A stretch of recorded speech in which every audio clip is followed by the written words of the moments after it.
కోర్టుకి చేయగా ఒక 30 కిలోల గాంజా దొరికిందండి. అట్లాగే వీళ్ళు 4 వ్యక్తులు మేము అటెండ్ చేయడం జరిగింది. అందులో రాధేష్ ఈయనది భీమవరం అండి, వెస్ట్ గోదావరి డిస్ట్రిక్ట్. ఈయనేమో హైదరాబాద్లోని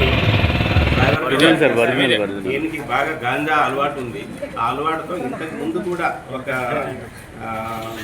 3 months బ్యాక్ వచ్చి 6 kilos గాంజాని వెళ్ళాడు, ఏజెన్సీకి వచ్చి తీసుకొని వెళ్ళాడు. దాంతో మళ్ళీ అంటే కన్జంప్షన్గా కాకుండా ఇంకా కూడా అమ్ముకుందామనే ఉద్దేశంతో మిగతా 3 ముద్దాయిలు అంటే రుద్రరాజు, దినేష్ వర్మ, ఈయనది తర్వాత షేక్ షహీం బాషా, ముంగర సురేష్, వీళ్ళందరికీ కూడా వెస్ట్ గోదావరి డిస్ట్రిక్ట్ అండి.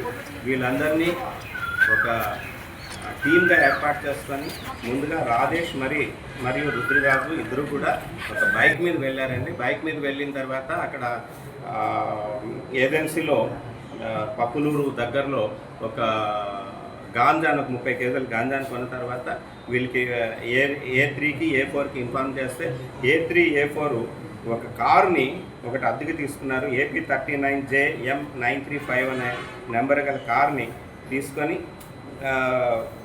వీళ్ళు కారు తీసుకొని వెళ్ళారు. అక్కడికి వెళ్ళిన తర్వాత దానిలో లోడ్ చేసుకొని వస్తుండగా ఈరోజు ఎర్లీ అవర్స్లో మన సిబ్బంది వాళ్ళని పట్టుకోవడం జరిగింది. పట్టుకొని 30 కేజీల గాంజాని, ఒక స్విఫ్ట్ కార్ని, ఒక మోటార్ సైకిల్ని, ఒక 2 మొబైల్ ఫోన్లు, టోటల్ 27 lakhs రూపీస్ వర్త్ గల ప్రాపర్టీని సీజ్ చేయడం జరిగింది.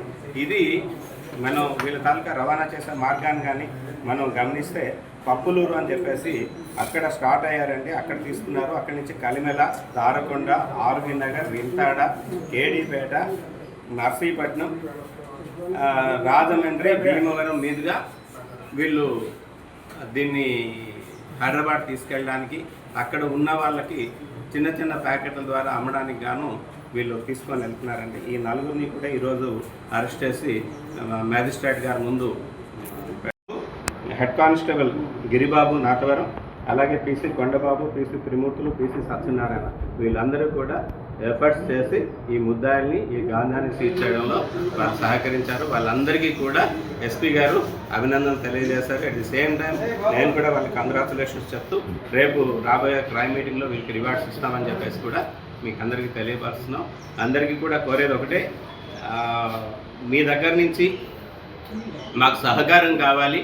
ఏదైనా సరే గాంజా గురించి ఇన్ఫర్మేషన్, కన్జంప్షన్ గురించి కానీ, లేదు అని లేకుంటే ట్రాన్స్పోర్టేషన్ గురించి కానీ ఏదైనా మీ సహకారం ఉంటే మేము పూర్తిగా ఈ గాంజాని రవాణాలో పూర్తిగా వాటి మీద ఉక్కుపాదం మోపి లేకుండా చేస్తామని చెప్పేసి అందరికీ కూడా ఈ మాకు సమాచారం ఇవ్వమని చెప్పేసి టోల్ ఫ్రీ నెంబర్స్ కానీ ఈగల్ టీమ్ సహకారంతో కానీ మేము ఇవన్నీ కూడా చేస్తున్నాము. ప్రాపర్టీ వాల్యూ ఎంత ఉంటుంది సార్? ఇది 27 lakhs అండి. థ్యాంక్ యూ అండి. A3 అన్న ఆయన మీద మటుకు అంటే ఎవరి మీద కూడా గాంజా కేసులు లేవండి. ఇదే ఫస్ట్ NDPS కేసు రిజిస్టర్ అవ్వడం. A3 మీద మటుకు ప్రాపర్టీ